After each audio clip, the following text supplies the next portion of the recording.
Welcome back to the channel. Today we're going to talk about something that a lot of you have been waiting for, Star Sailors and its official global launch. This isn't one of those videos where I introduce a brand new gacha game. Instead, it's a news update combined with my own hands-on experience after spending some time with the game.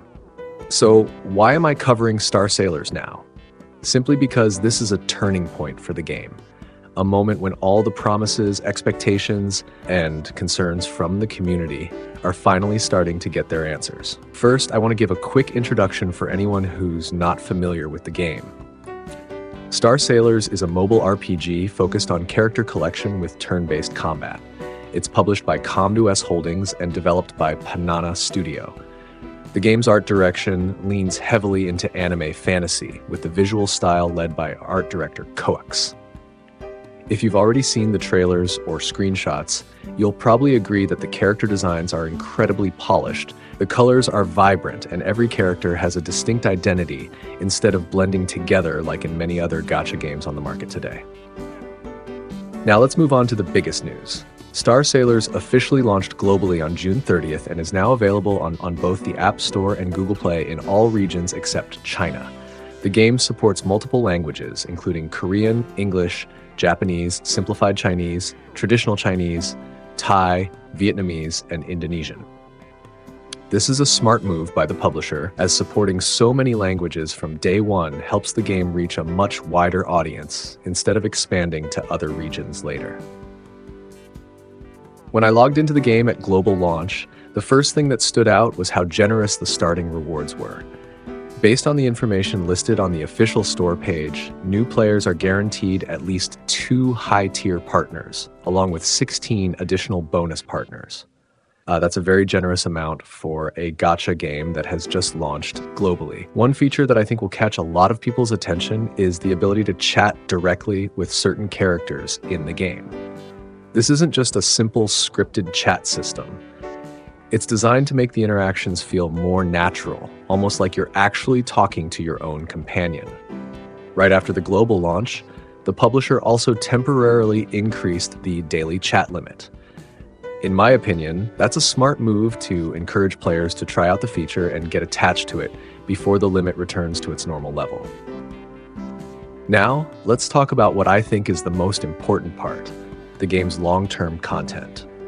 In a recent developer update, the team announced a complete overhaul of the Descent Raids and Rift systems. Instead of rotating with each version like before, these modes will now become permanent content, meaning players can jump in whenever they want without worrying about missing them. Along with that, the reward system is being refreshed and, more importantly, all previous records were reset at global launch, creating a level playing field for everyone, whether you're a new player or someone who joined during the soft launch. The studio also shared that it plans to release a new Descent Raid boss roughly every 2 months during the first 6 months after global launch. That's a clear commitment to a long-term content roadmap, and I think it answers one of the biggest questions people had during the soft launch, whether the game would have enough content to keep players engaged over time. Speaking of the soft launch, I'm sure many of you already know it didn't go very smoothly. I've watched quite a few community videos, and I have to admit that the criticism wasn't without reason. The biggest issue was the servers, with frequent disconnects, unexpected emergency maintenance, constant network errors, and even cases where player data had to be rolled back. On top of that, many players felt there wasn't enough content to keep grinding, which led to disappointment after only a short time with the game. That's why I think the biggest question right now isn't whether the game is good, it's whether the servers are finally stable this time. That said, to be fair, not everything about Star Sailors has been negative. From my own experience with the game and the community feedback I've seen, there are quite a few strengths worth mentioning. First is the art direction. I genuinely think it's one of the game's biggest highlights. The character designs are polished, full of personality, and don't feel repetitive or formulaic. The second is the combat system. Star Sailors offers a much stronger sense of strategy than most gacha games on the market today. Instead of letting the game autoplay everything while you sit back and watch, it encourages you to think about your team composition elemental interactions, and the synergy between your characters. There's also a mechanic called burst chance, which works like a quick-time event, or QTE.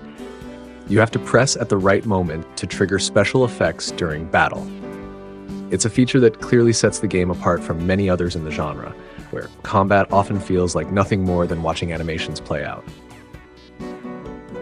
On top of that, the game includes two systems that I think do a great job of respecting the player's time: Sweep and Link.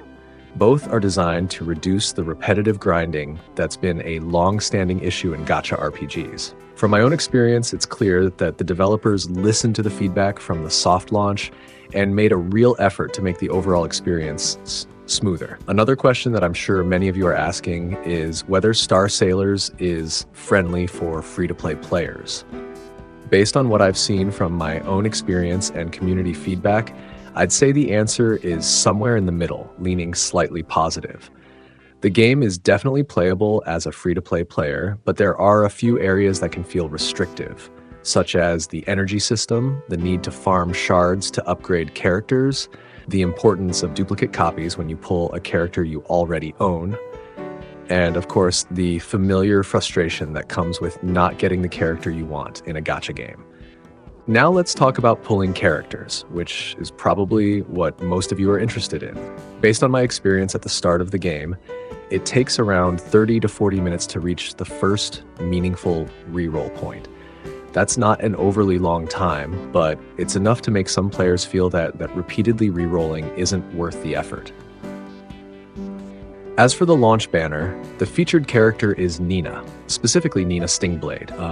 Based on the general sentiment from the community, around 100 summons has become a common benchmark for judging how lucky or unlucky your pulls are on this banner.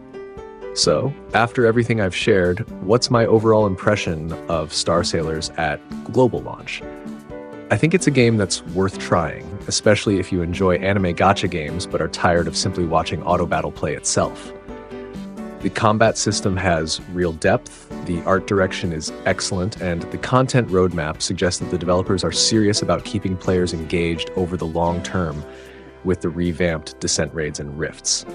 That said, if you're especially sensitive to server stability, it might be better to wait a few days and see whether things have genuinely improved compared to the soft launch before investing your time and effort into the game. That's everything I wanted to cover in today's video about Star Sailors. If you found it helpful, don't forget to leave a like and subscribe to the channel so you don't miss my latest updates on the game. Thanks for watching, and I'll see you in the next video.